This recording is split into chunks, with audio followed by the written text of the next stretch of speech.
Righto, I'm a bit skint at the moment, and I do have quite a bit of money to find relatively quickly, so the only thing I can do is try and get some stuff up for sale. I may as well do it as somewhat of a challenge. First thing, how about a set of Rover 75 projector headlamps that are rather faded looking.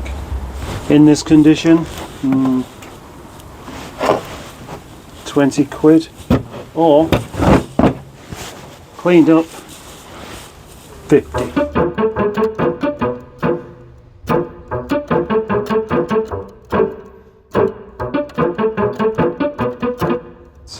And then we have this, much better. Got to do this one now.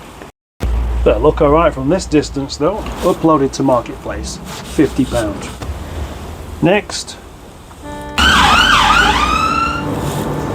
Well, hello, my name is Mustard, and every day I come down to this yard to get muddy, frustrated, annoyed, have people shout abuse at me, and all for what? All for what? Do I make a lot of money out of it? No, in actual fact, the opposite.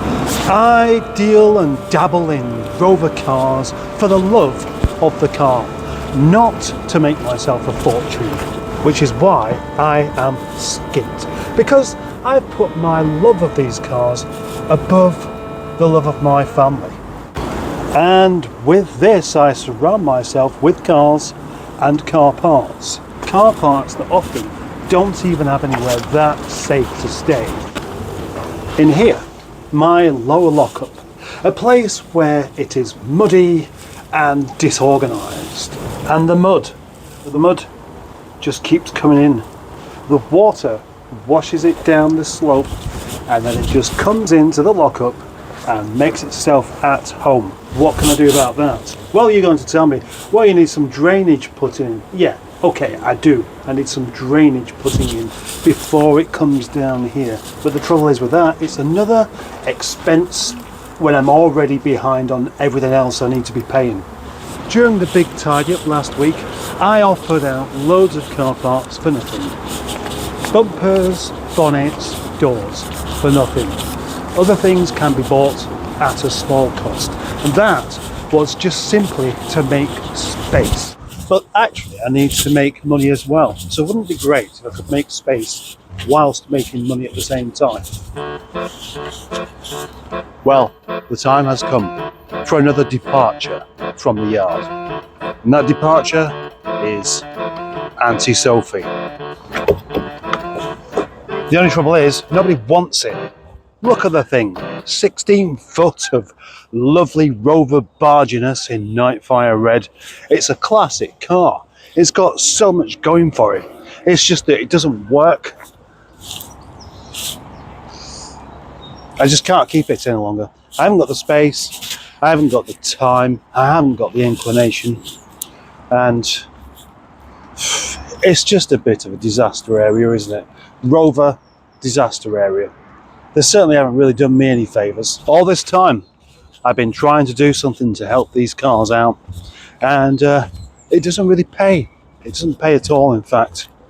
And it's all because of cars like these. Or you could say, no, it's all because of you and how badly organised you are. Well, no, it's not. It's because of the cars. It's because of the cars, nothing to do with me. Thank you very much. But it's also because of how stubborn I am. I don't like to see cars like this just go to scrap. So that means I hang on to them. I hang on, hoping something good will happen, and usually it doesn't. But we've come to the end. I've put this car up for sale, and nobody seems to want it. So, scrap it. I'm just not comfortable with that. If I could scrap this car today and get £250. £250 right now would come in handy. But that's just scrapping. If I'm going to do this, I may as well just break it, haven't I? Nobody wants it, but they will want the parts. It's your own fault, Auntie Sophie. This wouldn't have happened if you'd have carried on working. You, my soggy, damp car, are going to be taken to bits. The last time Auntie Sophie was threatened with dismemberment, she started working. I don't think that's going to happen this time. Why not just put a battery on it for old time's sake? Let's see, will it just turn over? Well, it will turn over, but will it actually start? But I can't find a battery that's good because another thing that seems to go missing. So, bump start it, jump start, get the jump leads on it. Yes, Fred the shed to the rescue. Fred needs a jump start as well. So,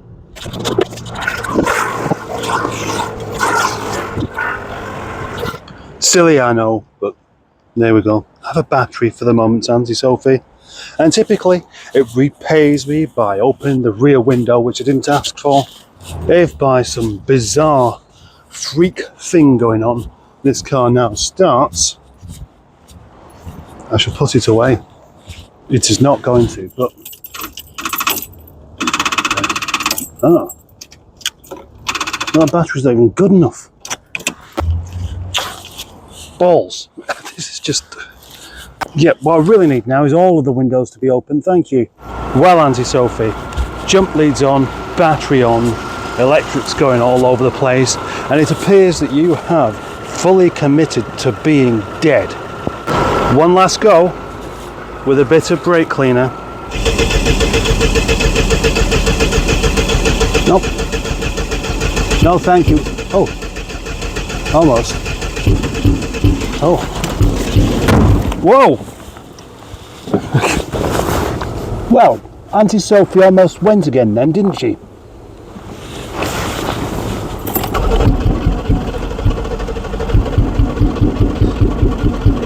This is your proper last chance now. Proper last chance ever for me. If you don't go this time, you are definitely getting broken, Sophie. No two ways about it. It's up to you. You can't complain once you're in bits.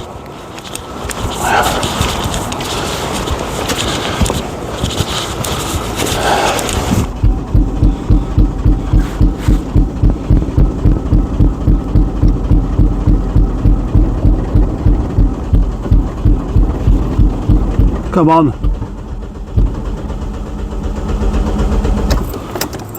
I think that's it.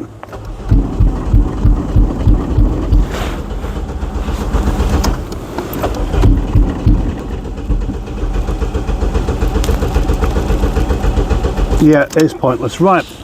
Okay. Thank you.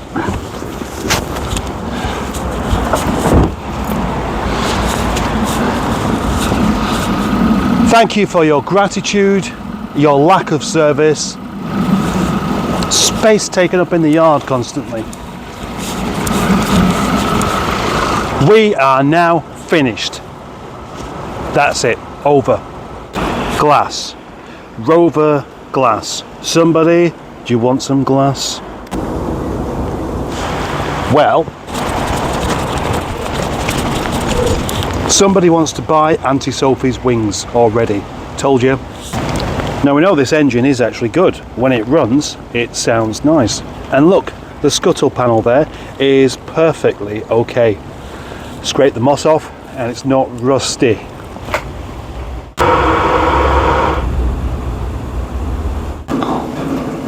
How about this for sale? Mini BCU kit. Now, something else I've found that might be of interest, if I can just clean them up a little bit, is these genuine Rover 75 mats. Look, that's real. Somebody will want these. Something will sell today. So, although pretty well used, some traffic film removers should bring these up a lot better. Let's give it a go.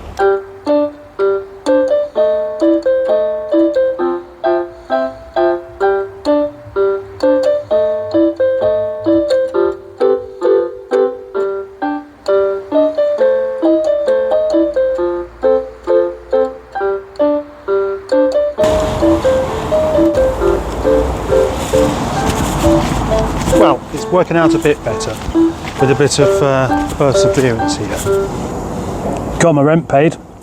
That's something. I was until yesterday or until today I wasn't even sure I could manage that, but that's sorted for another week. And then, you know, the thing is, it's not like you pay a bill once and that's it. They keep on coming, don't they? They keep on coming. You pay it and then another week, oh, I want some more of that. I enjoyed that money so much, I thought I'd take some more off of you.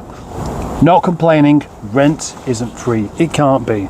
And in actual fact, as I always say about this lockup, it's cheap enough. It is cheap enough. It's just I wish it wasn't so wet.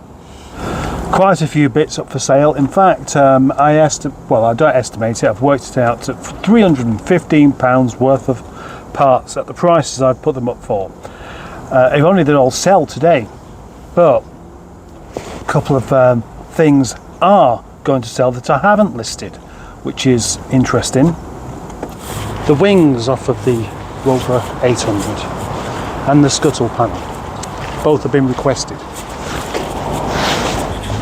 During the whole upheaval of having to sort space out in this yard, a few people have said to me, well, maybe you should put the camera down and just do some work. Well, the trouble is, I have put the camera down somewhat over the past couple of weeks because I've been busy with other things as well. And what happens? My views plummet. My views plummet, and then suddenly the one thing I can rely on to actually give me some income starts to go away. At the moment, it just all feels like some rather drab uphill struggle. But what happens usually is something really good. Just when you need it. Just when you need it, something good's going to happen. And that's what I tend to rely on. Doesn't matter how bad things get, I think that's because something good's just about to happen. And maybe I've just discovered it. Now this yard is basically gravel everywhere, which is okay, it's not perfect, but it's better than mud. Trouble is, as we go further down here, right up until this point here, it just turns to mud, and that's not particularly convenient to get in and out of here. Look at it, it's horrible. But I've just had a quick dig with my foot, and underneath that mud there appears to be tarmac that I've never even seen. Now I was just about to go home, call it a day, just feeling a bit deflated by everything, but seeing that makes me want to stay. So I'm going to do that instead.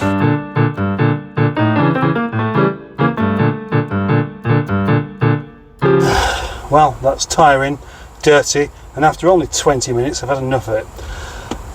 I need to move the ZS out of the way anyway.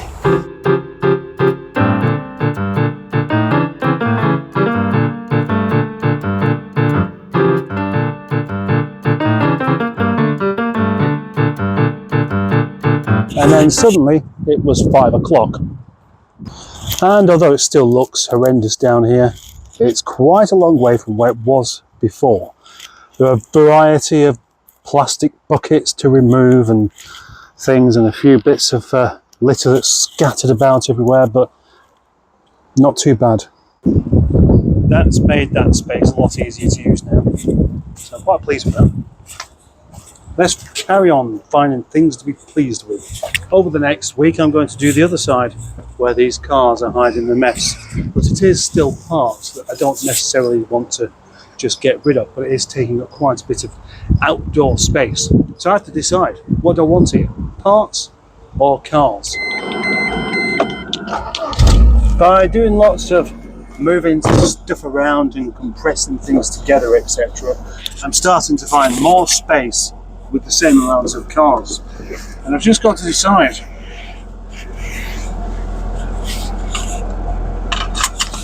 Today I've had quite a productive day listing parts for sale that I think will actually sell, that somebody will want. But once they've gone, then I'm just left with stuff that nobody really wants. I'll go close the gate and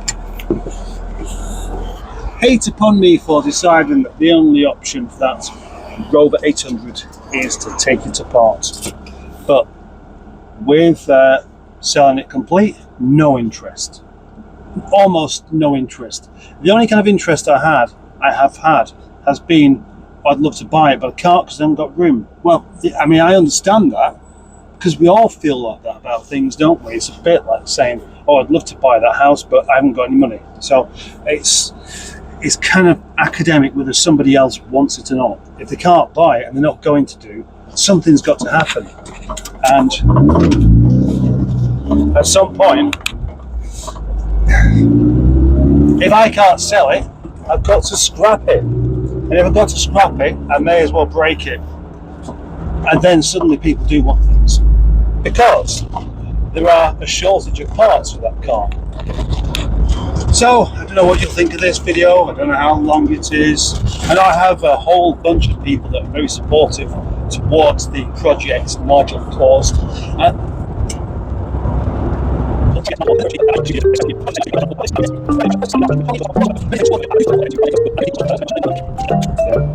This thing's been a right whole load of stress for me, actually. It's made me feel ill with it. Ill with the idea of trying to do something for cars. It's not the cars, it's the people that want the cars, isn't it? It's the collective love of these cars. And so what's been toying around in my mind for quite a bit is maybe I just need to go back to driving an HGV.